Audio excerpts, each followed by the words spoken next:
Old pension OPS बहाली की मांग पर हड़ताल शुरू होने से पहले क्या प्रधानमंत्री करेंगे कर्मचारी संगठनों से बात?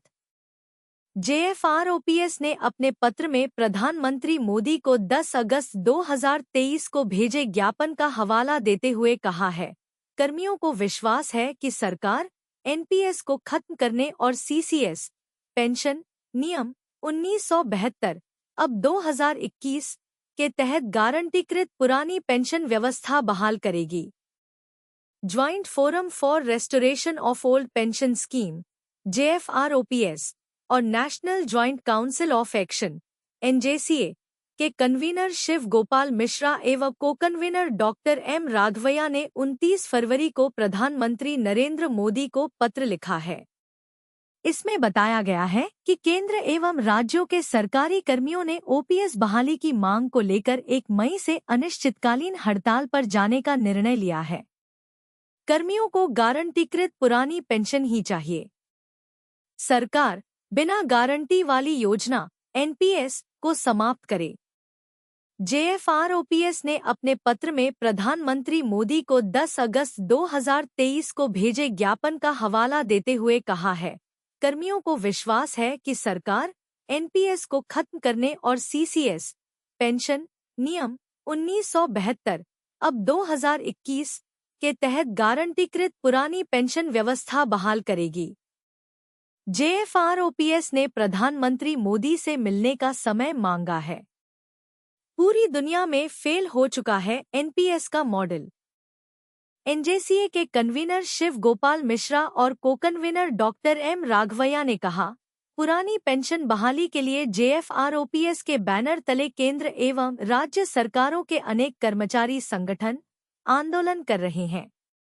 इनमें railway, defence, civil, postal, income tax, accounts, audit व अनेक दूसरे विभाग शामिल हैं।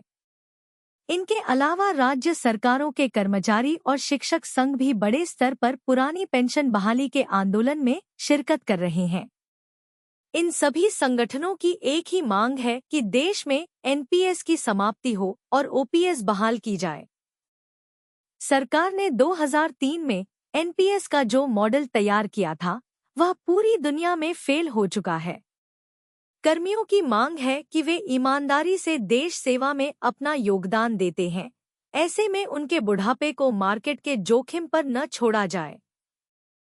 जिन कर्मियों ने अपने जीवन के 35 से 40 साल सरकार और राष्ट्र की सेवा में लगाए हैं, उन्हें अपने रिटायरमेंट के बाद धक्के खाने के लिए न छोड़ा जाए। वे भी प्रतिष्ठा के साथ जीवन जीने का अधिकार रखते हैं।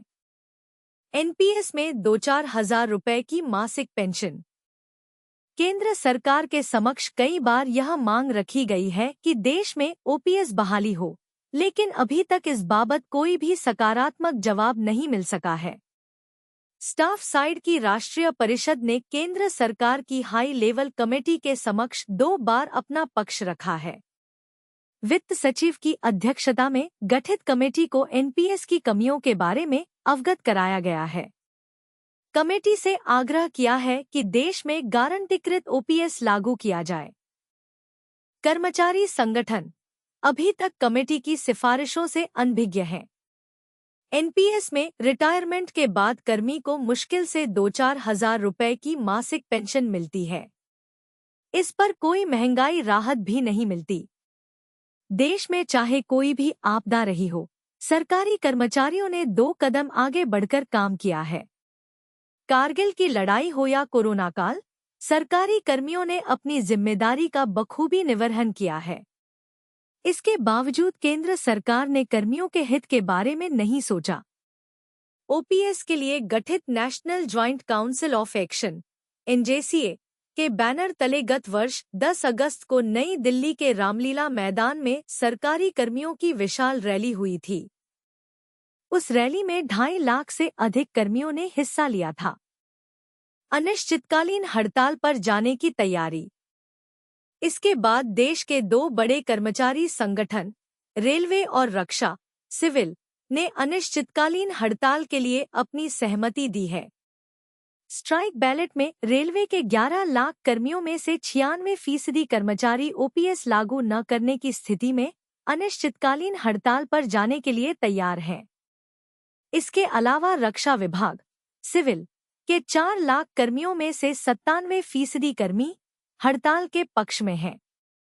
20 और 21 नवंबर को 400 डिफेंस यूनिट, 7,349 रेलवे स्टेशन, मंडल व जोनल दफ्तर, 42 रेलवे वर्कशॉप और 7 रेलवे प्रोडक्शन यूनिटों पर स्ट्राइक बैलेट के तहत वोट डाले गए थे।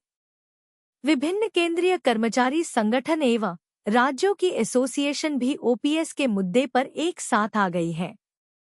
अब national joint council of action NJCA ने यह निर्णय लिया है कि देश में 1 मई से अनिश्चितकालीन हड़ताल की जाएगी। ट्रेन डिफेंस इंडस्ट्री बंद हो जाएगी और केंद्र व राज्य सरकार के विभागों में कलम नहीं चलेगी। केंद्र सरकार को अनिश्चितकालीन हड़ताल का नोटिस 19 मार्च को दिया जाएगा। इसी तर्ज पर क्षेत्रीय कर्मचारी संगठन भी अपनी अपनी प्रशासनिक इकाइयों को हड़ताल का नोटिस देंगे। पुरानी पेंशन को सुप्रीम कोर्ट ने कही थी ये बात। एआईडीएफ के महासचिव सी श्रीकुमार के मुताबिक एनपीएस में पुरानी पेंशन व्यवस्था की तरह महंगाई राहत का भी कोई प्रावधान नहीं है। जो कर्मचारी पुरानी पेंशन व्यवस्था के दायरे में आते हैं उन्हें महंगाई राहत के तौर पर आर्थिक फायदा मिलता है। एनपीएस में सामाजिक सुरक्षा की गारंटी भी नहीं रही। रिटायरमेंट के बाद सरकारी कर्मियों को जानबूझकर कष्टों में धकेला जा रहा है।